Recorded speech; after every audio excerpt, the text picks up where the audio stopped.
Welcome to my channel Divyanshi Patel education. इस video series में हम कवर कर रहे हैं इंडियन पॉलिटी के प्रीवियस ईयर क्वेश्चंस को। घटना चक्र प्रीव्यू 2026 है। तो आज का टॉपिक होगा the citizenship, fundamental rights, DPSP and fundamental duties. In topic से जो भी क्वेश्चन आज तक पूछे गए हैं उन सभी क्वेश्चंस को हम कवर अप करेंगे। ठीक है, तो पहला टॉपिक है the citizenship. The citizenship first question है इसका, in which part of the constitution of india we find that the provisions relating to the citizenship। Constitution के किस पार्ट में सिटीजनशिप से रिलेटेड प्रोविजंस है हमारे पास? इसका करेक्ट आंसर होगा पार्ट टू। पार्ट टू जो है वो सिटीजनशिप से रिलेटेड है। आर्टिकल 5 to 11 हमें क्या दिए हैं? Citizenship. Which article of the Indian constitution are related to citizenship? Article 5 to 11। The citizenship provided by the Constitution of India is a। India के द्वारा जो इंडियन कॉन्स्टिट्यूशन के द्वारा जो सिटीजनशिप प्रोवाइड की जाती है वो कैसी होती है? Dual citizenship, single citizenship, both of the above या नन ऑफ द अबव? तो इसका करेक्ट आंसर होगा single citizenship. The constitution of India has established a single citizenship for the whole country.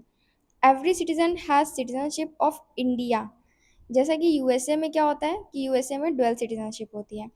एक तो आपकी होती है one of the federation and other of a particular state. एक USA की सिटीजनशिप हो गई और एक जिस भी यूएसए के स्टेट में आप रहते हैं वहाँ की सिटीजनशिप हो गई। ठीक, तो उसे बोलेंगे डुअल सिटीजनशिप। लेकिन इंडिया में क्या है, सिंगल सिटीजनशिप का कॉन्सेप्ट है, यानी आप इंडिया के सिटीजन हो, ना कि पर्टिकुलर किसी स्टेट के citizen. Which one feature of citizenship in India is correct?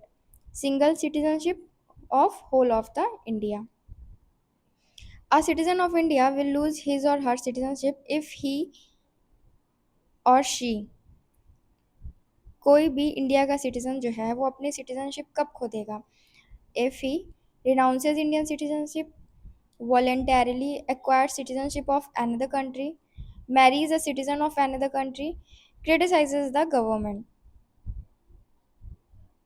तो इसका करेक्ट आंसर हो जाएगा 1 और 2। जब वो खुद से इंडियन सिटीजनशिप छोड़ देगा या फिर खुद से दूसरी कंट्री की सिटीजनशिप को ले लेगा। जैसे ही वो दूसरी कंट्री की सिटीजनशिप लेगा, इंडिया की सिटीजनशिप जो है उसके पास से चली जाएगी। मैरी करने का कॉन्सेप्ट नहीं होगा और गवर्नमेंट को क्रिटिसाइज करने से आपकी सिटीजनशिप नहीं जाएगी। The Citizenship Act 1955 prescribes three ways of losing the citizenship, whether acquired under Act or prior to it under the Constitution। एक होता है रिनंशिएशन, दूसरा होता है टर्मिनेशन और तीसरा होता है deprivation. Who among the following is not eligible for registering as overseas citizen of India card holder under the Citizenship Act 2015? इनमें से कौन एलिजिबल नहीं होगा एज अ ओवरसीज सिटीजन के रूप में खुद को रजिस्टर करने के लिए? A minor child whose parents are an Indian citizen, spouse of foreign origin of an Indian citizen, Indian who migrated to Pakistan after partition. और डी कह रहा है a great grand child of a person who is a citizen of another country but whose grand parents were a citizen of India at the time of commencement of the constitution. तो इसका correct answer होगा सी, Indian who migrated to Pakistan after partition. ठीक है, वो eligible नहीं होंगे for registering an overseas citizen of India card holder under the citizenship act 2015। Next question is which who which of the following is condemned to prescribe conditions for a acquisition of citizenship? Election commission, president, parliament and state legislature jointly या फिर parliament? तो correct answer हो जाएगा D. Article 11 of the Constitution of India declares that the Parliament shall have the power to regulate the right of citizenship by making law। When was the Citizenship Amendment Bill 2019 passed by Parliament? कब पास किया गया था amendment bill को? 11 दिसंबर 2019 में। Then हमारा next topic है fundamental rights. Fundamental rights से पहला क्वेश्चन है, which of the following is correct, इनमें से कौन सा करेक्ट है। The Nehru report 1928 had advocated the inclusion of fundamental rights in the Constitution of India. Government of India Act 1935 referred to the fundamental rights. August of 1940 included the fundamental rights. या Cripps mission 1942 refer to the fundamental rights. तो इसका correct answer हो जाएगा ए। Nehru report 1928 जो है वो favour में थी of the inclusion of fundamental rights in the constitution. Constitution में फंडामेंटल राइट्स होने चाहिए, उसके फेवर में कौन था, नेहरू रिपोर्ट 1928।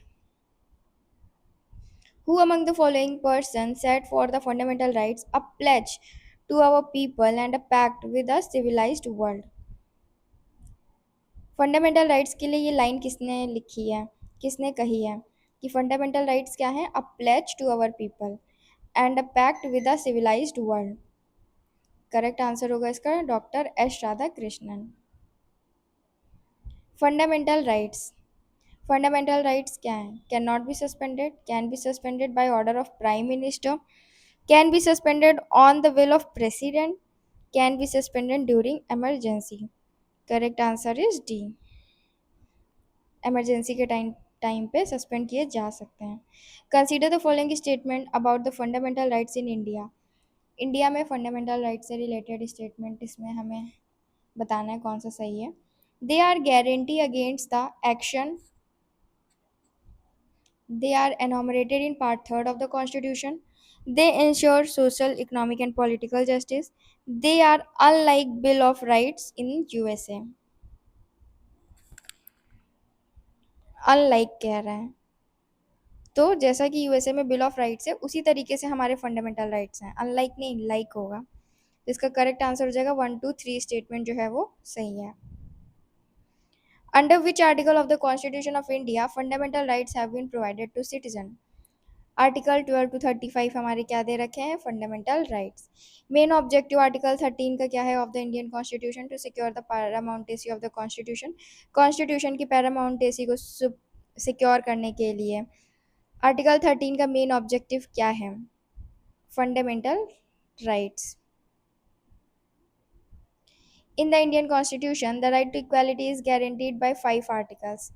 कौन से हैं वो, इंडियन कॉन्स्टिट्यूशन में राइट टू इक्वालिटी जो है वो 5 आर्टिकल से मिली है, वो कौन से 5 आर्टिकल्स हैं। आर्टिकल 14 से आर्टिकल 18 में क्या दे रखा है, right to equality. The right to equality is given by, right to equality किसके द्वारा दी है, article 14 15 and 16। Which one of the following articles of the Indian Constitution puts an absolute limitation on the legislative power?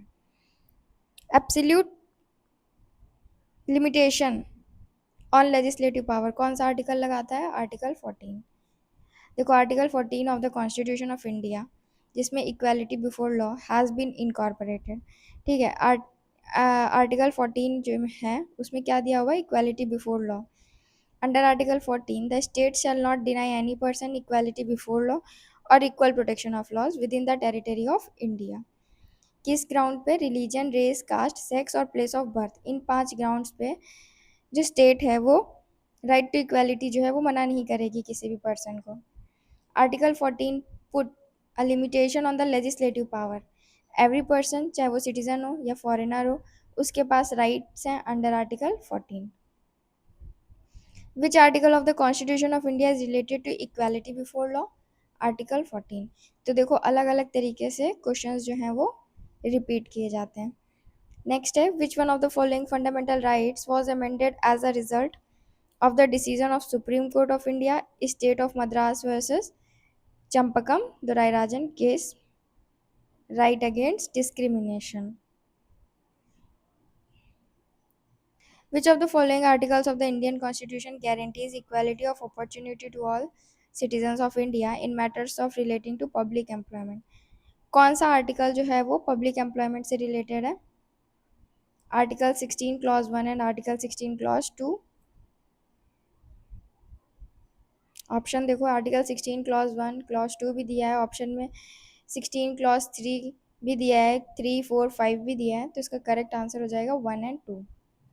Article 16 clause 1 and 2 equal opportunity for all citizens in matters relating to employment or appointment to any office under the state has been ensured. Which one of the following is not included in the fundamental rights to equality as enshrined in the Indian Constitution? कौन सी equality के बारे में बात नहीं करी गई है? Equality before law, equal opportunity, social equality और economic equality. Current answer correct answer is economic equality. The state can treat unequal differently with the objective of creating a level playing field in social, economic and political spheres. Reason ये कह रहा है among equals the law should be equal and equally administered. तो इसका correct answer हो जाएगा D, both A and R true and R is the correct explanation of A. Then which of the following enable the Supreme Court of India to deduce the fundamental right to equal pay for equal work? Equal pay for equal work. देखो, word socialist used in the preamble to the constitution. A read with article 14 of the constitution, A read with article 16 of the constitution, A B C all read together.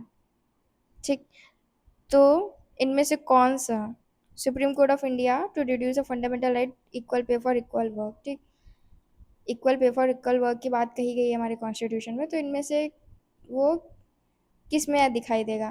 जो word socialist है use किया गया preamble में constitution में, ठीक है, उसमें article 14 में, आर्टिकल 16 में, तो इसका करेक्ट आंसर हो जाएगा तीनों में.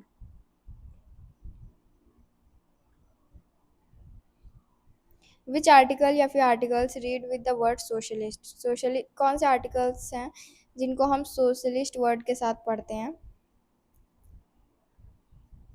Preamble of the Indian constitution का? Enable the supreme court to reduce a fundamental right to equal pay for equal work, that is article 14 and article 16. Which article of the Indian Constitution eradicates untouchability? Untouchability किस article से related है? Article 17. Article 17 abolishes untouchability and declares that its practice in any form is forbidden and that the enforcement of any disability arising out of the untouchability shall be an offence and punishable by law. किसी भी तरीके से अगर untouchability जो है वो perform की जा रही है तो उसे माफ़ नहीं किया जाएगा, वो पनिशेबल होगा, ठीक है, वो एक ऑफेंस माना जाएगा. Prohibition and abolition of untouchability may be achieved by, कैसे अचीव किया जा सकता है? लॉ बना के, improving education, improving public awareness, providing jobs and services. इसका करेक्ट आंसर होगा मेकिंग लॉ, पब्लिक अवेयरनेस और इम्प्रूविंग एजुकेशन. इसका कोई लेना देना नहीं है. जॉब्स एंड सर्विस देके हम अनटचेबिलिटी कैसे ख़त्म कर सकते हैं? हमको अनटचेबिलिटी अगर ख़त्म करनी है, अबॉलिश करनी है, तो हमें एजुकेशन सिस्टम को इम्प्रूव करना होगा, लॉज बनाने होंगे, पब्लिक अवेयरनेस फैलानी होगी कि ऐसा कुछ कॉन्सेप्ट नहीं होता है. Following are the two statements, एक असर्शन है, दूसरा रीज़न है. असर्शन कह रहा है untouchability is worst form of structural violence. Reason कह रहा है untouchability has been practised in the name of religious sanction. तो इसका करेक्ट आंसर क्या होगा? Both A and R true and R is the correct explanation of A. The next question is, in the Indian Constitution, the right to freedom is granted by 4 articles which are. Constitution में right to freedom जो है वो हमें 4 article से मिला है. कौन से वो 4 आर्टिकल्स हैं? Article 19 to article 22. Right to freedom is granted in the Indian Constitution from Article 19 से 22, where Article 19 deals with the protection of certain rights, including the right to freedom of speech, peaceful assembly, for association or union, move freely, settle and reside, etc. तो ये सभी articles जो हैं वो हमें article 19 में दिए गए हैं. आर्टिकल 20 डील्स करता है किससे? Article 20 deals with the protection in respect of conviction for the offenses. Article 21 deals with the right to life and personal liberty. 21A is related to right to education And Article 22 deals with the protection against arrest and detention in certain circumstances. Then next question is, which of the following freedoms is not guaranteed by the Indian Constitution under Article 19? कौन सा नहीं दिया है? Freedom to assemble peacefully and without arms, ये तो है. Freedom to own, acquire and dispose of property, नहीं, property वाला राइट नहीं है. Freedom to move freely throughout the country भी है. Freedom to practise any trade है और प्रोफेशन भी है. तो देखो आर्टिकल 19 में क्या क्या है हमारे पास? Freedom of speech and expression, freedom to assemble peacefully and without arms, to form associations or unions, to move freely throughout the territory of India, to reside and settle in any part of the territory of India, to practice any profession or to carry on any occupation, trade or business.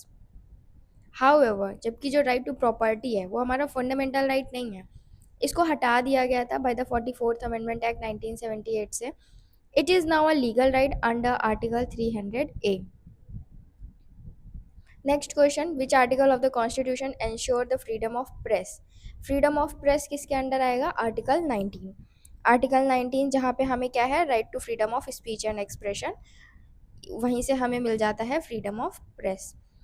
लेकिन जो हमारा article 19 clause 1 है जिसमें हमारे पास कुछ rights हैं, उन पे रीजनेबल रिस्ट्रिक्शंस लगाई जा सकती हैं, और वो रीजनेबल रिस्ट्रिक्शंस क्या होंगी वो आर्टिकल 19 क्लॉज 2 में दी हुई हैं. Indian constitution does not give right to freedom of press but it is included in. Indian constitution में राइट टू फ्रीडम ऐसे डायरेक्टली तो नहीं लिखा है, लेकिन राइट टू फ्रीडम है हमारे पास. ये हमें कहाँ से पता चलता है? आर्टिकल 19 क्लॉज 1 का क्लॉज ए, यानी right to freedom of speech and expression. In which article of the Indian constitution doctrine of due process of law is included? Doctrine of due process of law किस article में included है? Article 21, that is right to life and personal liberty. Article 21 क्या कहते हैं? No person shall be deprived of his life और personal liberty, कब तक? Except according to the procedure established by law. Which article of the Indian constitution protect persons right to travel abroad? हम लोग बाहर travel कर सकते हैं, तो यहाँ पे आर्टिकल 19 नहीं आएगा क्योंकि ये क्या है? With in the territory of India है. तो हम यहाँ पे देखेंगे article 21. In case of Satwant Singh versus assistant passport officer 1967 and Maneka Gandhi versus union of India 1978, supreme court ने कहा था कि right to travel abroad is a fundamental right and is secured by article 21. फिर आता है which of the following has been recognised as a fundamental right bye the supreme court of India? Fundamental right इनमें से कौन सा है by supreme court of India? Right to shelter है, right to travel abroad है, right to equal pay for equal work, ये तीनों ही राइट्स हैं. Then which one of the following right is available under article 19 clause 1 clause D? Read article 21. ठीक, right to travel abroad, right to shelter, right to privacy, right to information. तो देखो right is available under article 19 clause 1 clause d, that is right to privacy. read with article 21. अभी मैंने क्या बताया था? Right to travel abroad हमारा 19 में नहीं आएगा, तो ये इस तरीके से हम एलिमिनेट कर देंगे, तो ये आ जाएगा right to privacy. Next question, which one of the following does not fall with in the purview of article 21? इसमें से कौन सा आर्टिकल 21 के अंडर नहीं आएगा? Medical aid to injured by a doctor, sexual harassment of women at a work place, pollution of the quality of water, और या फिर कैपिटल पनिशमेंट. तो इसका करेक्ट आंसर होगा डी. आर्टिकल 21 में ये कहा गया है कि no person shall be deprived of his life और पर्सनल लिबर्टी एक्सेप्ट, लिखा है ना, except according to the procedure established by law. Which one of the following rights cannot be suspended or restricted even during the national emergency? कौन से rights हैं जिनको national emergency के time पे भी सस्पेंड या फिर रिस्ट्रिक्ट नहीं किया जाएगा? Right to reside and settle in any part of the country, ये तो सस्पेंड हो सकता है, आप मूव नहीं करेंगे, नेशनल इमरजेंसी लगी है तो. Right to life and personal liberty, इसको सस्पेंड नहीं किया जा सकता है। जीने का अधिकार तो है। Right to move freely throughout the territory of India, नहीं। Right to carry on any profession और बिजनेस, नहीं। अगर नेशनल इमरजेंसी है तो आपके इन राइट्स को कर्टेल किया जा सकता है कि हाँ आपको कहीं जाने से मना कर सकते हैं वो, ठीक है, थ्रू, और या फिर कहीं सेटल होने से मना कर सकते हैं, या फिर कोई प्रोफेशन ऐसा है जिसको कह सकते हैं कि अभी कुछ टाइम के लिए बंद रहेगा। Right to education to all children between the age group of 6 to 14 years is included in the directive principles of state policy. ये एक फंडामेंटल राइट है, ये एक स्टैट्यूटरी राइट है, या फिर नन ऑफ द अबव। तो देखो, right to education 16 to 14 years वाली जो बात है वो हमारे किस में लिखी है, फंडामेंटल राइट आर्टिकल 21A में लिखी है। फिर है हमारे पास असर्शन और रीज़न। असर्शन कह रहा है the state shall provide free and compulsory education to all the children of age group of 6 to 14 years. In a democratic society, right to education is indispensable in the interpretation of the right to development as a human right. तो state जो है वो free और compulsory education provide करेगा सभी children's को 6 से 14 years. Assertion सही है हमारा, रीज़न भी सही है कि डेमोक्रेटिक सोसाइटी में राइट टू एजुकेशन जो है वो इंडिस्पेंसिबल राइट है। ठीक, तो इसका आंसर होगा कि दोनों ही स्टेटमेंट सही हैं और R is the correct explanation of A. R जो है वो करेक्ट एक्सप्लेन भी कर रहा है ए को। देन है, then which of the following are envisaged by the right against exploitation in the constitution of India. Right against exploitation के से रिलेटेड कौन सा है, abolition of untouchability, prohibition of human trafficking and forced labour, prohibition of employment of children in factories and mines, या protection of interest of minorities. तो right against exploitation इससे related abolition of untouchability नहीं, ये हमारा आ जाएगा article 17 में। And protection of interest of minorities भी नहीं है, ये दोनों है। Prohibition of human traffic and forced labour और prohibition of employment of children in factories and mines, article 23 and 24। Right against exploitation कहाँ है, आर्टिकल 23 एंड 24 में है।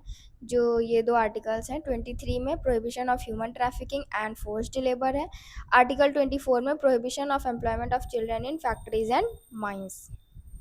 विच provision of the fundamental right is directly related to the exploitation of children. कौन सा provision जो है fundamental right का वो डायरेक्टली रिलेटेड है exploitation of children, article 24। An accused of any offence can not be compelled to be a witness against himself. ऐसा कौन सा आर्टिकल है जो उसको जो ऑफेंस एक्यूज्ड को ये प्रोवाइड करता है। An accused of any offence, कोई भी पर्सन किसी जिसने ये ऑफेंस किया है उसको कंपेल नहीं किया जाएगा कि वो अपने अगेंस्ट से गवाही दे। ऐसा किस आर्टिकल से रिलेटेड है, आर्टिकल 20 क्लॉज 3।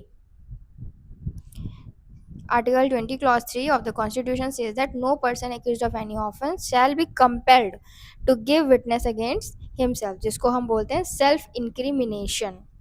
ठीक है,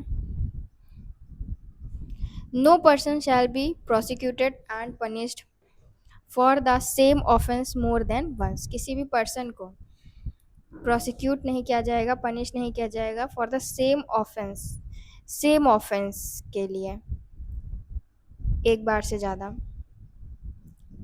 आर्टिकल 20। नेक्स्ट है, which of the following is not a part of the article 20 of the constitution of India.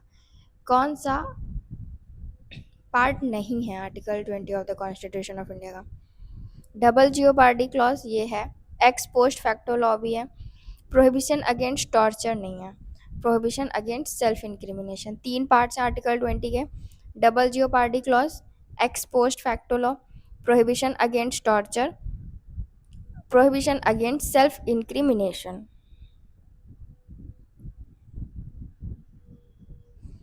Then which article gives safeguard to the fundamental rights of arrested person। arrested person के fundamental rights को कौन सा article protect करता है, article 22।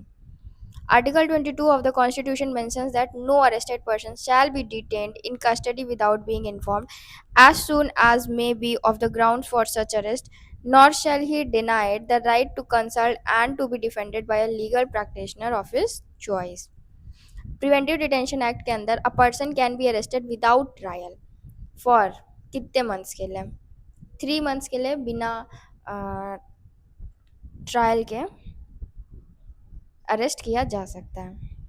Article 22 clause 4 ये कहता है constitution का that no law providing for preventive detention shall authorize the detention of a person for a longer period than 3 months. The provision right to freedom of religion includes right to freedom of religion में क्या आता है? Freedom of propagation of religion, right to wear and carry kripans by Sikh, states' right to make laws for social reforms, right to conversion of religion of people by religious bodies. तो इसमें हमें choose करना है, ठीक है. इसका correct answer होगा 1 2 3. Fourth one is not right. Freedom of propagation of religion हम कर सकते हैं. सिख जो हैं वो कृपान पहन सकते हैं. स्टेट का राइट है to make laws for social reforms, लेकिन right to conversion of religion by people by religious bodies नहीं. ये right to freedom of religion के अंडर नहीं आएगा.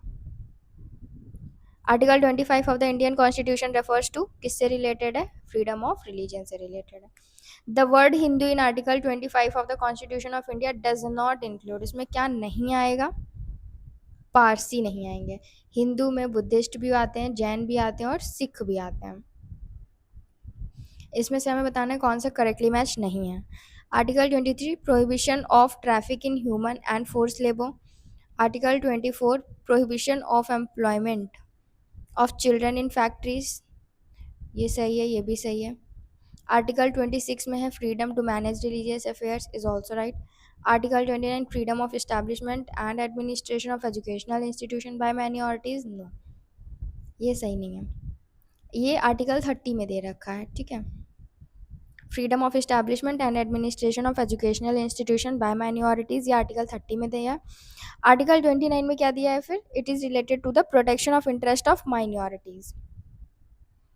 Which one of the following pairs is not correctly matched?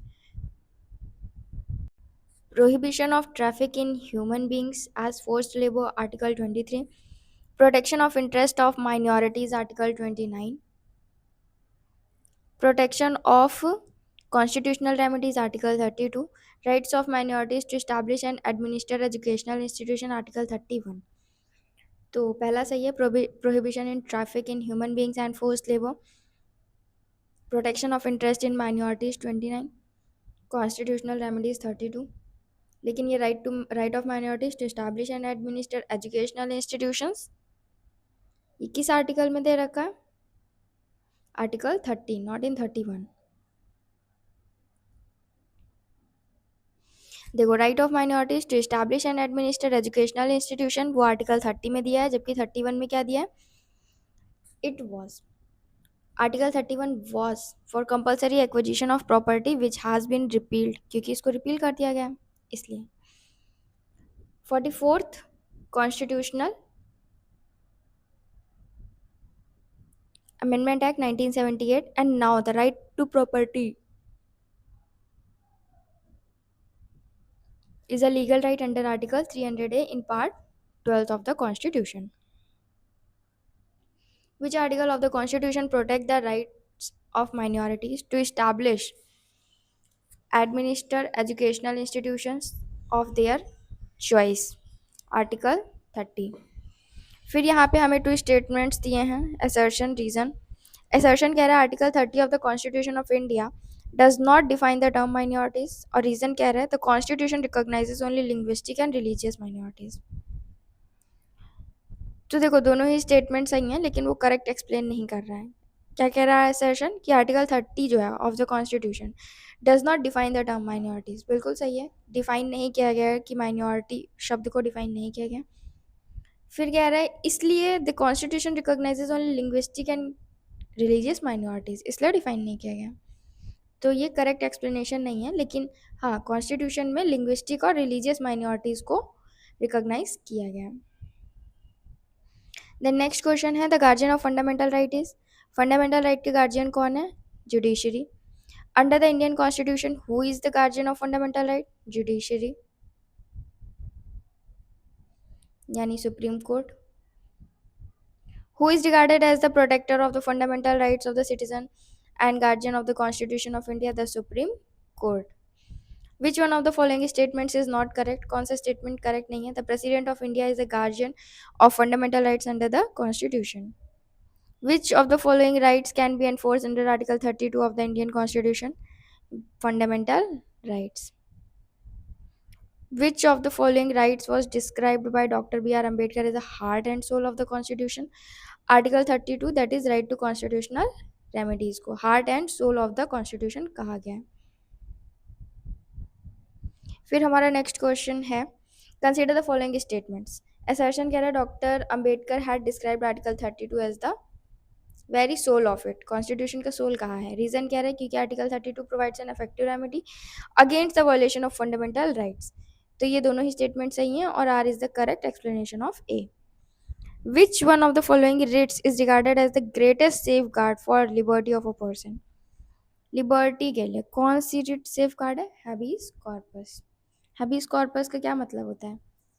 जो भी person detain किया गया है उसको सामने लेके आओ, ऐसा ऑर्डर दिया जाता है। तो लिबर्टी को बचा रहा है ना। Which one of the following writs can be issued by a high court to secure the liberty of the individual? Habeas corpus. Which of the following is not correctly matched? Habeas corpus मतलब to have body of, सही है। Mandamus we command, prohibition to be certified, Q warrant by word authority. तो prohibition का मतलब to be certified नहीं होता है। To be certified किसका मतलब है? सर्टेररी का मतलब है। प्रोहिबिशन का मतलब टू प्रोहिबिट हो गया, ठीक है। In which petition judiciary orders executive to perform their duty? Mandamus. Mandamus में कहा जाता है वी कमांड, हम कमांड कर रहे हैं अपनी ड्यूटी परफॉर्म करो। When the supreme court issues a writ to a person or to an institution to perform its duty is called mandamus. Which of the following is not correctly matched? कौन सा correctly matched नहीं है? Abolition of untouchability 17 में है, protection against arrest and detention 23 में नहीं, freedom of religion is in 25, protection of interest of minorities 29 में है, protection against arrest and detention कहाँ है? आर्टिकल 22 में है, और 23 में क्या है? इससे पहले भी बताया है। नेक्स्ट क्वेश्चन है, match list 1 with list 2 and select the correct answer from the code given below. तो यहाँ पे हमें दिया है एबॉलिशन ऑफ टाइटल्स, ये किस में आएगा? Abolition of titles article 18। Freedom to manage religious affairs, freedom to manage religious affairs ये किस में आएगा? Article 26। Protection of language of minorities, minorities की लैंग्वेज को प्रोटेक्ट करना article 29। Right to education article 21A। तो फिर से देखते हैं, abolition of titles article 18, freedom to manage religious affairs article 26, protection of language of minorities article 29, right to education article 21A। Then है हम match list 1 with list 2 and select the correct answer using the code given below. List 1 में fundamental duties हैं, parliament can amend fundamental rights, doctrine of basic structure, prohibition of trafficking in human beings. अब देखो list 1 की कौन सी चीज़ें list 2 से match कर रही हैं, ठीक है। तो फंडामेंटल ड्यूटीज़ आ जाएगा 42nd amendment of the constitution से। फिर parliament can amend fundamental rights, ऐसा कहाँ कहा गया था? केशव नंदा भारती केस में। Then doctrine of basic structure is related to Minerva mill case, और प्रोहिबिशन ऑफ ट्रैफिकिंग जो है वो किससे रिलेटेड है? आर्टिकल 23 ऑफ द कॉन्स्टिट्यूशन से रिलेटेड है। फिर से देखो, fundamental duties 42nd amendment of the constitution, parliament can amend the fundamental rights, ऐसा केशव नंदा भारतीय केस में कहा गया था। Doctrine of basic structure Minerva mill case, doctrine of basic structure is also related to Kesavananda Bharati case, ठीक है। Prohibition of trafficking in human beings article 23 of the constitution. It depends on the question कि कहाँ पे क्या options दिए हुए हैं। The next question is, the Supreme Court of India has propounded the doctrine of basic structure of the constitution in which of the following case? Kesav Nanda Bharti versus State of Kerala. The doctrine of basic structure of the constitution owes its evolution to the majority judgment of Supreme Court in the landmark case Keshav Nanda Bharti versus State of Kerala 1973, which was approved in Minerva Mill versus Union of India 1980 case. फिर है next, ये कह रहा है कि which of the following statement is are incorrect, इनमें से कौन सा स्टेटमेंट इनकरेक्ट है। Part third of on fundamental rights of the constitution is based upon the bill of rights of USA. बिल्कुल सही बात है कि हमारे कॉन्स्टिट्यूशन का जो पार्ट थर्ड है फंडामेंटल राइट्स वो यूएसए के बिल ऑफ राइट्स से पे ही बेस्ड है। B, right to die is a fundamental right under article 21 of the constitution. बिल्कुल नहीं। Indian constitution is a complete federal constitution. नहीं। Fundamental rights can removed under Indian constitution. नहीं। तो ये तीनों ही स्टेटमेंट रॉन्ग है, सिर्फ एक स्टेटमेंट वो सही है, लेकिन हमसे पूछा गया है कि विच one of the following statement is incorrect. Incorrect बताना है, तो ये फिर तीनों ही इनकरेक्ट है, तो इसका आंसर हो जाएगा बी सी डी। देन आता है right to property is a. Right to property क्या है? ये एक फंडामेंटल राइट भी है और लीगल राइट भी है। By which of the following has the right to property been omitted? कब खत्म किया गया था राइट टू प्रॉपर्टी को? 44th amendment act, amendment of the constitution से। तो अब ये हमारे पास क्या है? लीगल राइट के तौर पे, not a fundamental right. Article 44 amendment to the constitution of India remove the following right from the category of fundamental right. तो कौन सा था? Right to property. Which one of the following is not among the 6 fundamental right? कौन सा इनमें से fundamental right में से नहीं है? Right to equality, right to protest, right against exploitation और right to freedom of religion. तो एज अ फंडामेंटल राइट हमारे पास इसमें ये राइट टू इक्वालिटी है, राइट अगेंस्ट एक्सप्लॉयटेशन भी है और right to freedom of religion भी है। ये भी हमारे पास राइट है, बट एग्जैक्ट वर्ड में नहीं लिखा है राइट टू प्रोटेस्ट। ठीक है। कॉन्स्टिट्यूशन जो है वो 6 फंडामेंटल राइट्स प्रोवाइड करता है हमें अंडर पार्ट थर्ड। ठीक। 12 से 35 आर्टिकल के अंडर कौन से राइट टू 6 फंडामेंटल राइट्स हैं, कौन कौन से हैं वो मैं अभी बाद में बता दूंगी, जिसमें से राइट अगेंस्ट एक्सप्लॉयटेशन है, right to freedom of religion भी है, राइट टू इक्वालिटी भी है। लेकिन अगर हम बात करें राइट टू प्रोटेस्ट की, तो वो एक्सप्लिसिटली मेंशन नहीं है वो भी फंडामेंटल राइट, लेकिन अलग से मेंशन नहीं किया गया। ठीक। पीसफुल प्रोटेस्ट जो है वो किया जा सकता है, वो कहाँ? Right to freedom. Which of the following fundamental right is not available to foreign citizen? इनमें से कौन सा फंडामेंटल राइट जो है वो फॉरेन सिटीजन के लिए अवेलेबल नहीं है? इक्वालिटी बिफोर लॉ अवेलेबल है, right to freedom of expression नहीं है, right to freedom of life and liberty भी है, राइट अगेंस्ट एक्सप्लॉयटेशन भी है। ठीक है। Next question is, which one of the following rights is available to all persons under the Indian Constitution? कौन सा राइट है जो सभी को अवेलेबल है? Right to equal protection of the law, right against discrimination, right to freedom of speech and expression, cultural and educational rights. तो इसका correct answer होगा A, right to equal protection of the law. देखो, equality before the law and equal protection of the laws guaranteed under article 14। तो ये जो article 14 है ये सभी के लिए अवेलेबल है। ठीक है। जबकि जो राइट अगेंस्ट डिस्क्रिमिनेशन है यानी article 15-16, right to freedom of speech and expression article 19 clause 1 A, cultural and educational right article 29 से 30, ये सिर्फ और सिर्फ इंडिया के सिटीजन्स के लिए अवेलेबल है। Next question, which of the following rights are not available to all the persons in India? कौन से राइट्स हैं जो सभी पर्सन्स को अवेलेबल नहीं है? इक्वालिटी बिफोर द लॉ, ये तो सभी के लिए अवेलेबल है, right against discrimination, freedom to move freely throughout the country, right to contest election. तो इसमें कोड दिया है 134, 124 और 124, 123 और 23 4। तो देखो जहाँ जहाँ पे भी 1 था वो तो वैसे ही कैंसिल हो जाना है। तो इसका करेक्ट आंसर होगा 2, 3, 4, क्योंकि हमने अभी ऊपर वाले क्वेश्चन में देखा कि इक्वालिटी बिफोर लॉ तो सभी के लिए है, पर यहाँ पे तो आपसे पूछा है जो सभी के लिए नहीं है। तो राइट अगेंस्ट डिस्क्रिमिनेशन सभी के लिए नहीं है। Freedom to move freely throughout the country और राइट टू कंटेस्ट इलेक्शन, ये सिर्फ और सिर्फ इंडिया के सिटीजन्स के लिए है, फॉरेनर्स के लिए अवेलेबल नहीं है।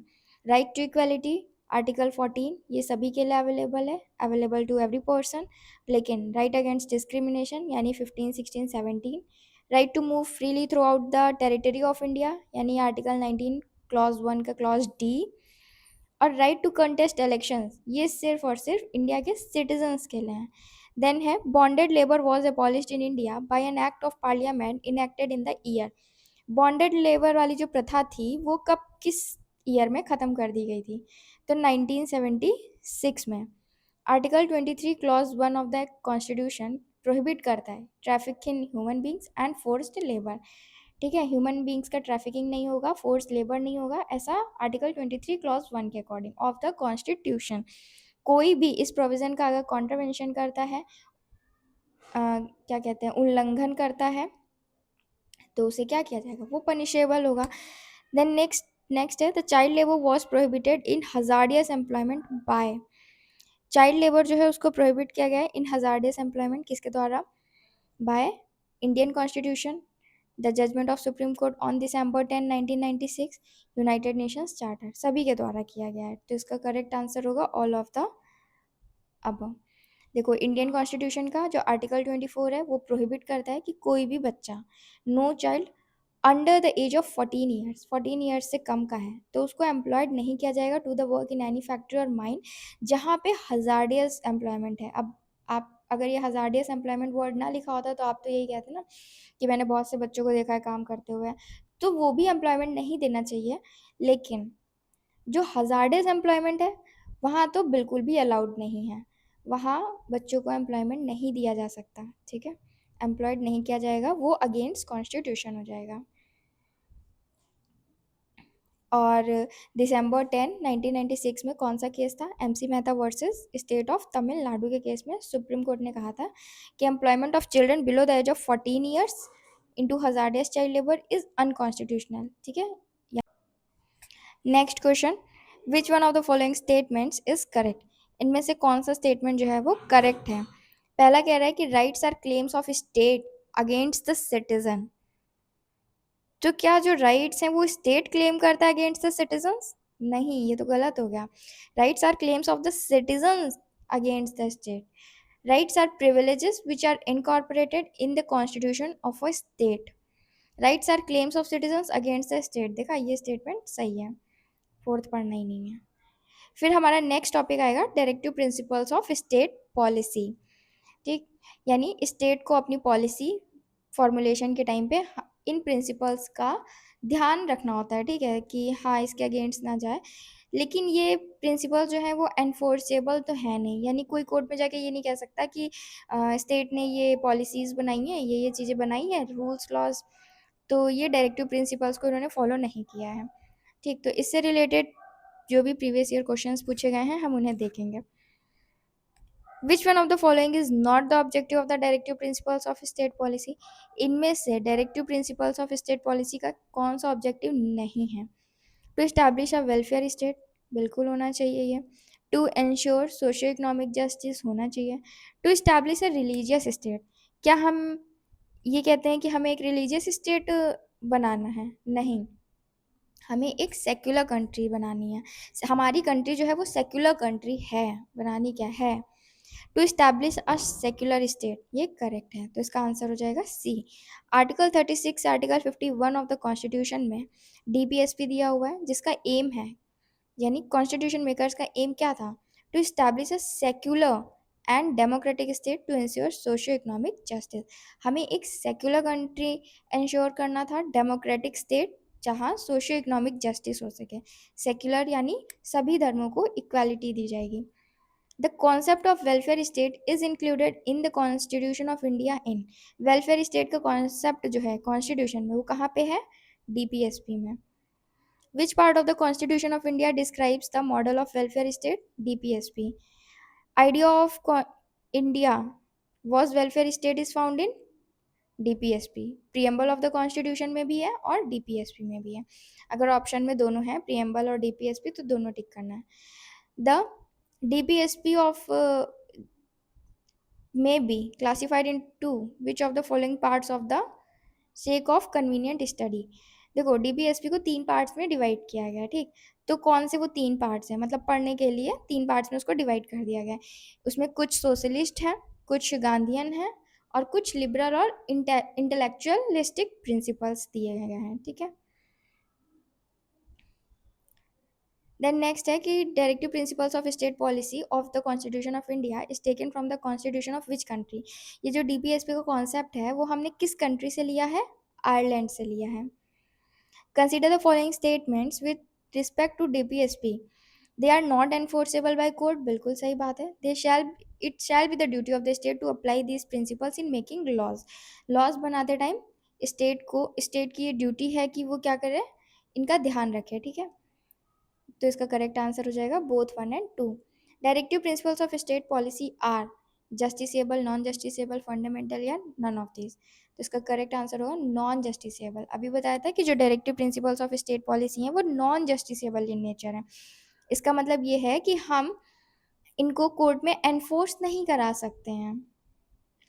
Equal pay for equal work has been ensured in the constitution as one of the DPSP. Equal pay for equal work जो है वो कहाँ इंश्योर किया गया है, directive principles of state policy में।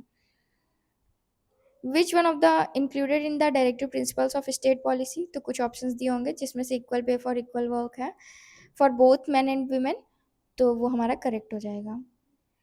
इसमें कह रहा है कि विच one of the following is not a fundamental right, इनमें से कौन सा फंडामेंटल राइट नहीं है। राइट अगेंस्ट एक्सप्लॉयटेशन, ये तो एक फंडामेंटल राइट है। Equal pay for equal work, ये एक डीपीएसपी है, तो ये हमारा फंडामेंटल राइट नहीं है। इक्वालिटी बिफोर लॉ, ये फंडामेंटल राइट है। Right to freedom of religion भी हमारा फंडामेंटल राइट है। तो देखो equal pay for equal work है कहाँ पे, आर्टिकल 39 क्लॉज डी में है, part fourth DPSP article 39 clause D में है, जिसमें ये कहा गया है कि there should be equal pay for equal work both man and women, चाहे मैन हो या वुमेन हो, काम बराबर कर रहे हैं तो बराबर पे किया जाएगा। Which one of the following articles directs state government to organise village panchayat. Village panchayat से रिलेटेड कौन सा आर्टिकल है, आर्टिकल 40। क्या लिखा है आर्टिकल 40 में, आर्टिकल 40 में लिखा है to organise village panchayat and endow them with necessary powers and authority to enable them to function as units of self government। Article 33 में क्या लिखा है, under the right of constitutional remedies fundamental rights, power of parliament to modify the rights conferred in this part, their applications और forces etc। और article 48 में क्या दिया हुआ है, to prohibit the slaughter of cows calves and other milch and draught cattle and to improve their breeds. और article 50 जो है वो किससे रिलेटेड है, separation of judiciary from the executive. फिर मैच लिस्ट 1 विद लिस्ट 2 है। लिस्ट 1 में हमें इधर आर्टिकल्स दिए हैं, लिस्ट 2 में सब्जेक्ट मैटर दिया है। तो देखो आर्टिकल 40 किससे रिलेटेड है, ऑर्गेनाइजेशन ऑफ विलेज पंचायत से रिलेटेड है। आर्टिकल 48 अभी मैंने बताया किससे रिलेटेड है, organisation of agriculture and animal husbandry से रिलेटेड है, ठीक है। आर्टिकल 41 राइट टू वर्क से रिलेटेड है। 44 यूनिफॉर्म सिविल कोड से रिलेटेड है। तो article 40 is related to organisation of village panchayat, 41 is related to right to work education and public assistance in certain cases. Article 44 बहुत important है, uniform civil code for all citizens. 48 organisation of agriculture and animal husbandry. फिर कह रहे हैं विच one of the following is not correctly match, इसमें से कौन सा करेक्टली मैच नहीं कर रहा है। 39A में equal justice and free legal aid, 40 organisation of village panchayat, 44 uniform civil code, 48 में कह रहा है कि separation of judiciary from executive, तो ये गलत है। Separation of judiciary from executive article 50 में है, ठीक है। तो 48 में क्या है, organisation of agriculture and animal husbandry. Which one of the following is not correctly match, इसमें से कौन सा करेक्टली मैच नहीं है। Separation of judiciary from executive article 50, Promotion of educational and economic interest of SC/ST, Article 46. Promotion of cooperative societies, Article 43A, नहीं. Organisation of village panchayat, अभी बताया article 40. तो देखो प्रीवियस ईयर क्वेश्चन हमारे लिए इसीलिए बहुत इंपॉर्टेंट हो जाते हैं, क्योंकि हमें इससे ये पता चलता है कि कौन से आर्टिकल्स हमारे हमारे लिए बहुत इंपॉर्टेंट है. कौन से आर्टिकल्स तो बिल्कुल भूलना ही नहीं है, पढ़ के जाना ही है. ठीक है, तो इसका करेक्ट आंसर होगा 43B. Promotion of cooperative societies जो है वो 43B में है. तो 43A में क्या है? 43A में है, it provides for the participation of workers in the management of industries. ठीक है, फिर है हमारे पास असर्शन रीजन. असर्शन कह रहा है कि MG NREGA is providing employment to at least one member of the eligible household for a minimum period of 100 days in a year. और रीजन कह रहा है कि right to employment is enumerated in the part third of the constitution. तो इसका correct answer क्या हो जाएगा? ए तो ट्रू है कि हाँ 100 डेज का एम्प्लॉयमेंट की बात करी गई है, लेकिन आर फॉल्स है. ठीक है, एमजी नरेगा कब आया था? 2005 में आया था. इंपॉर्टेंट है ये. It is an Indian labour law है एंड सोशल सिक्योरिटी है, measure that aims to guarantee the right to work. जिसका एम क्या है? राइट टू वर्क गारंटी करना. एमजी नरेगा स्कीम जो है, MNREGA scheme has been launched as a part of implementing which one of the following articles of the Indian Constitution? Article 43. क्या दिया है article 43 में? आर्टिकल 43 पार्ट फोर्थ डीपीएसपी में क्या है? It provides state shall endeavour to secure by suitable legislation of economic organization or any other way to all workers, agricultural, industrial or otherwise work, a living wage condition of work, ensuring a decent standard of life and full enjoyment of leisure and social and cultural opportunities. तो ये एक flagship programme है जिसका main goal क्या है? Employment provide करना. Then next question is, which of the following article was inserted by the 42nd Constitution Amendment to provide for the participation of workers in management? Management में workers का participation हो, ये 42nd amendment से आया है. तो कौन सा आर्टिकल आया है? Article 43A. 43A में क्या है? Participation of workers in the management of industries. Which part of the Indian Constitution refers to the responsibility of the state towards international peace and security? International peace and security की बात किस में करी गई है? Directive principles of state policy में. फिर हमारा नेक्स्ट क्वेश्चन है, Which article of the Indian Constitution is related to Indian foreign policy? Article 51. ठीक, इंटरनेशनल पीस एंड सिक्योरिटी की जो बात करी गई है डीपीएसपी में, वो किस आर्टिकल में है? आर्टिकल 51. 42nd अमेंडमेंट से क्या आया है? क्या नहीं आया है, पूरा क्वेश्चन पढ़ना चाहिए. Which of the following was not added to the DPSP by the 42nd amendment of the constitution? तो देखो, protection of children and youth from exploitation, equal justice and free legal aid, uniform civil code, participation of workers in the management of industries. तो इसका correct answer हो जाएगा सी. Uniform civil code जो है वो 42nd amendment से नहीं आया है. 42nd अमेंडमेंट से क्या आया हमारा? Protection of children and youth from exploitation, equal justice and free legal add, participation of workers in the management of industries. अगर हम इनके एग्जैक्ट आर्टिकल्स देखें तो आर्टिकल 39 क्लॉज एफ में दिया है protection of children and young from exploitation. 39A में दिया है equal justice and free legal aid. 43A में दिया हुआ है participation of workers in the management of industries. The constitution grants right against exploitation to. किसको राइट अगेंस्ट एक्सप्लॉयटेशन देता है? Children, women, tribal, Dalit. तो इसका करेक्ट आंसर होगा चिल्ड्रन, विमेन, ट्राइबल्स को. ठीक है, नॉट टू दलित, ऑप्शन में नहीं है. मतलब ऐसा दलित वर्ड जो है वो मेंशन नहीं किया गया है कॉन्स्टिट्यूशन में. Which one of the following is not a directive principle of state policy? इनमें से कौन सा डीपीएसपी नहीं है? Prohibition of consumption of intoxicating drinks, ये है. काउ प्रोटेक्शन की बात करी गई है, एनवायरनमेंट प्रोटेक्शन की भी बात की गई है. Free education to children up to age of 14, D इसका करेक्ट आंसर है. Free education to children up to the age of 14, ये हमारा डीपीएसपी नहीं है. Which one of the following is not a DPSP, इसमें से कौन सा डीपीएसपी नहीं है? Free education for children up to age of 16 years. In which of the following the provisions for the protection and improvement of environment and safeguarding of forest and wildlife are found in the Constitution of India? Both A and B क्या है? Only in the directive principles of state policy, only in the fundamental duties. ठीक है, तो DPSP में भी है और fundamental duties में भी है। Article 48A part fourth DPSP जो है इंडियन कॉन्स्टिट्यूशन का, उसमें प्रोविजंस किस चीज़ से रिलेटेड है?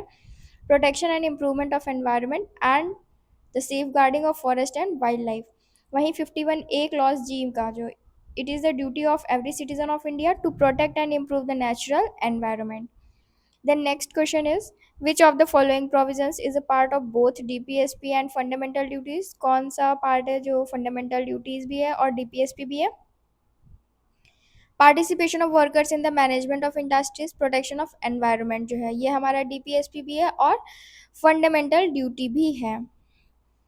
Which one of the DPSP जो है क्या है? Which one is the DPSP, इसमें पूछा गया है कि कौन सा डीपीएसपी है, तो जो भी ऑप्शंस होंगे उसमें से the state shall endeavour to protect and improve the environment. तो देखो एनवायरनमेंट से बार बार क्वेश्चन पूछा गया है, एनवायरनमेंट वाले प्रोविजन से बार बार क्वेश्चन पूछा गया है कि ये डीपीएसपी में भी है और ये हमारी फंडामेंटल ड्यूटीज में भी है। The constitution is silent in the DPSP of the state policy about, constitution जो है डीपीएसपी में किस बारे में बात नहीं कर रहा है? Adult education, living wages of workers, free legal aid to the poor, primary education to the children till they complete the age of 6 years। तो देखो primary education to the children till they complete the age of 6 years है, free legal aid भी है, adult education की बात नहीं करी गई है डीपीएसपी में, लिविंग वेजेस फॉर वर्कर्स भी है। तो इसका करेक्ट आंसर हो जाएगा A, the provision for adult education is not mentioned in the DPSP part fourth. Which of the following directive principles of state policy was added in the constitution at a later date? बाद में किसे add किया गया? Organisation of village panchayat article 40 पहले से था, prohibition of cow slaughter भी पहले से था, फ्री लीगल एड जो है ये बाद में आया है हमारा, और यूसीसी आर्टिकल 44 ये भी पहले से था। तो देखो आर्टिकल 39A जो है of the constitution provides free legal aid to the poor and weaker section of the society and ensure justice for all, equal justice and free legal aid। article 39A इसको insert किया गया था by the 42nd constitutional amendment act 1976 में। बहुत ही important points हैं ये कि free legal aid कहाँ है? article 39A में है। कब आया था? by the 42nd constitutional amendment act 1976 में आया था। विच of the following is not included in the DPSP, कौन सा डीपीएसपी में नहीं है?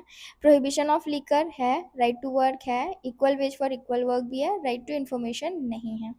देखो राइट टू इन्फॉर्मेशन जो है वो एमर्ज होता है as a legal right under right to information act 2005। However article जो 39 क्लॉज डी है वो किससे डील कर रहा है? Equal pay for equal work both man and women. Article 39A जो है वो किससे डील करता है? एडिक्वेट मीन्स ऑफ लाइवलीहुड से। आर्टिकल 47 क्या कहता है?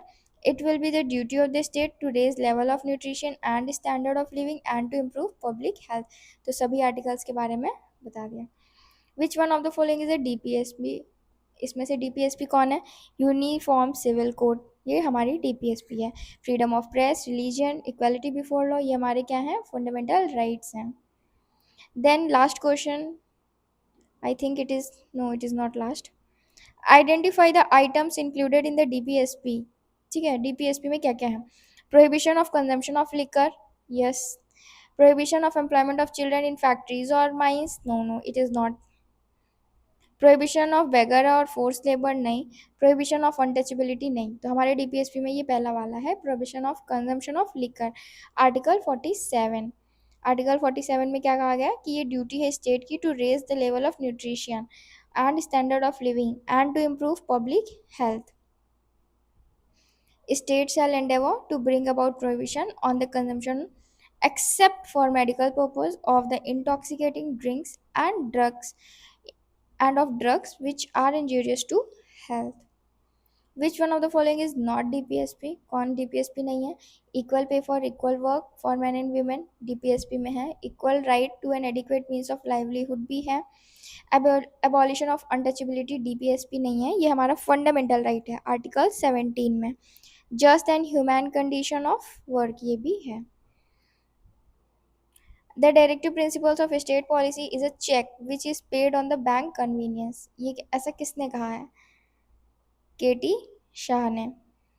केटी शाह के अकॉर्डिंग टीपीएसपी हमारे क्या है? It is like a cheque which is paid on the bank's convenience. ठीक है। फिर हमारा नेक्स्ट टॉपिक आएगा फंडामेंटल ड्यूटीज। फंडामेंटल ड्यूटीज, इसका पहला क्वेश्चन है the provisions relating to the fundamental duties in the constitution of India were added on the recommendation of. जो provisions हैं relating to fundamental duties in the constitution of India, इनको add किया गया था किसकी रिकमेंडेशन से? स्वर्ण सिंह कमेटी की रिकमेंडेशन से। ठीक है। देखो पार्ट 4 थे आर्टिकल 51A, फंडामेंटल ड्यूटीज़ हैं, इनको ऐड किया गया था कॉन्स्टिट्यूशन में bye the 42nd constitutional amendment act 1976। तो प्रेजेंट टाइम में देखें, और ये किसकी रिकमेंडेशन से आई थी? स्वर्ण सिंह कमेटी की रिकमेंडेशन से आई थी। तो जब आई थी तब वो 10 थी, लेकिन अभी प्रेजेंट टाइम में हमारे पास 11 फंडामेंटल ड्यूटीज़ हैं। Under which articles of the Indian Constitution provisions for fundamental duties has been made by the 42nd Constitutional Amendment Act. Article 51A by the 42nd Constitutional Amendment Act fundamental duties को add किया गया। ठीक। Fundamental duties are mentioned in which of the following part of the Constitution? Part 4th A में है। किस act से आई, किस amendment से आई? 42nd अमेंडमेंट से आई। Which of the following statements regarding fundamental duties is not true? कौन सा स्टेटमेंट ट्रू नहीं है? They can be enforced by writs, they can be promoted only by constitutional method, बिल्कुल सही बात है। They can be used for interpreting ambiguous statutes, ये भी सही है। The performance of any particular duty comes within the sphere of constitutional law and law which court has to decide, ये भी सही है। तो इसका करेक्ट आंसर हो जाएगा ये। They can be enforced by writs, no, fundamental duties जो हैं can not be enforced by writs। ठीक। देन नेक्स्ट क्वेश्चन है under the constitution of India which of the following is not fundamental duty? कौन सी इसमें से fundamental duty नहीं है? To vote in general election, to develop scientific temper, to safeguard public property, to avoid by the constitution and respect its ideas. तो देखो ये तीनों हमारी फंडामेंटल ड्यूटीज है, ये नहीं है। ठीक। तो हमें 11 फंडामेंटल ड्यूटीज को याद करना होगा कि कौन कौन सी हमारी फंडामेंटल ड्यूटीज हैं। ऑन द रिकमेंडेशन ऑफ स्वर्ण सिंह कमिटी 1976 गवर्नमेंट ने क्या किया था? 42nd amend constitutional amendment act 1976 से फंडामेंटल ड्यूटीज को ऐड किया गया था as a part 4th A of the constitution, article 51A। तो एक्सप्लेनेशन में बार बार सेम चीज़ ही एक्सप्लेन करी गई है, इसलिए मैं क्वेश्चन डायरेक्ट करा रही हूँ, आप बुक से डायरेक्ट एक्सप्लेनेशन पढ़ सकते हैं। The fundamental duties of the constitution, the fundamental duties of a citizen do not include duty. Fundamental duties of a citizen में कौन सी ड्यूटी नहीं है? To protect and improve the natural environment, to cherish and follow the noble ideas which inspired our national struggle for freedom, to strive towards abolition of untouchability, to develop scientific temper, humanism, and the spirit of inquiry and reform। तो ये third C जो है to strive towards the abolition of untouchability, ये हमारा क्या है? ये हमारा आर्टिकल 17 में फंडामेंटल राइट है। ओके। बाकी to protect an environment, the natural environment, to cherish and follow noble ideas which inspired our national struggle for freedom, और to develop scientific temper, humanism and spirit of inquiry and freedom, ये हमारी क्या है? Fundamental duties हैं। Next question is which of the following is not a fundamental duty? इनमें से कौन सी फंडामेंटल ड्यूटी नहीं है? To protect and improve the natural environment, to respect the national anthem, to protect monuments and places of national importance, to safeguard public property. उसका correct answer हो जाएगा C, to protect monuments and places of national importance. Which one of the following is not the part of fundamental duties under the constitution? कौन सा fundamental duties का part नहीं है under constitution? To defend the country and to render national service, to value and preserve the rich heritage of our composite culture, to help in organising village panchayat, ये हमारी fundamental duty नहीं है। To safeguard public property and to observe violence, तो ये तीनों हमारी fundamental duties हैं। फिर नेक्स्ट है which of the following duties have been prescribed by the Indian Constitution as a fundamental duties? To defend the country, to pay income tax, no, to preserve the rich heritage of our composite culture, to safeguard the public property. तो 1, 3, 4 is the right answer. Protection of which of the following is a fundamental duty of an Indian citizen? Village panchayat, national flag, schedule caste, schedule tribe, wildlife. Correct answer is D, wildlife. It shall be the duty of every citizen of India to protect and improve the natural environment. ठीक है, ये जो अब statement है refers to which of the articles of the constitution, ये किस article से related है? 51A fundamental duties. और ये कौन सी फंडामेंटल ड्यूटी है हमारी? 51A clause G. Which one of the following is incorrect? Fundamental duties are part of the fundamental rights. जो फंडामेंटल ड्यूटीज हैं वो हमारी क्या है? फंडामेंटल राइट्स का पार्ट है। Fundamental duties are not the part of fundamental rights, वो fundamental right का पार्ट नहीं है। तो ये तो स्टेटमेंट सही है कि फंडामेंटल ड्यूटीज़ जो है हमारी फंडामेंटल राइट्स का पार्ट नहीं है। ये स्टेटमेंट रॉन्ग है। Fundamental duties are the part of fundamental rights, नहीं है, ऐसा नहीं है। थर्ड स्टेटमेंट क्या है कि fundamental duties are enumerated in part 4 of the Indian constitution. Article 51A explains the duties of every citizen of India, ये भी सही है।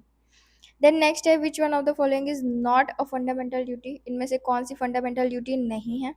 To respect the national anthem, to safeguard public property, to protect monuments and places of public importance, ये हमारी fundamental duty जो है वो mention नहीं करी गई है।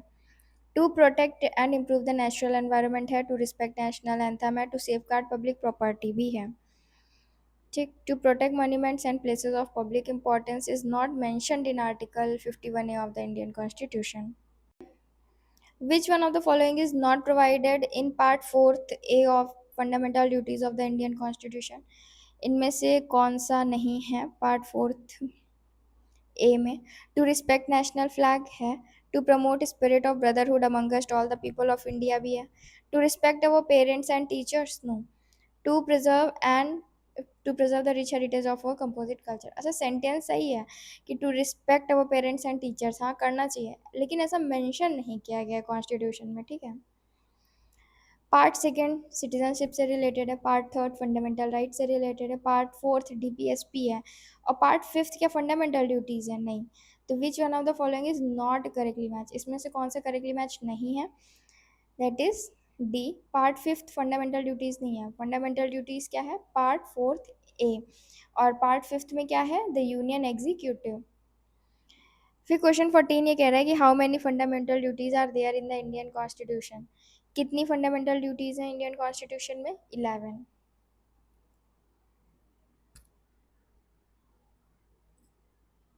Next question, match list 1 with list 2 and select the correct answer. List 1 में हमें सब्जेक्ट दिए हैं, लिस्ट 2 में हमें आर्टिकल्स दिए हैं। ठीक, to foster respect for international law, इसका करेक्ट आंसर क्या होगा? Article 51 clause C। To have compassion for living creature, living creature के लिए कंपैशन होना चाहिए। Article 51A clause G। To develop spirit of inquiry and reform, article 51A clause H। To separate judiciary from executive in public services, ये हमारा है article 50 में। फिर से देखो, लिस्ट 1 में कुछ सब्जेक्ट दिए हैं और लिस्ट 2 में कुछ सब्जेक्ट आर्टिकल्स दिए हैं। To foster respect of for international law, article 51 clause C। To have compassion for living creature, 51AG। To develop spirit of inquiry and reforms, 51AH। To separate judiciary from executive in public service of the state, ये है article 50 में। फिर हमारा next topic रहेगा the president, the vice president, और ऐसे करके हम पूरी पॉलिटी को कवर करेंगे।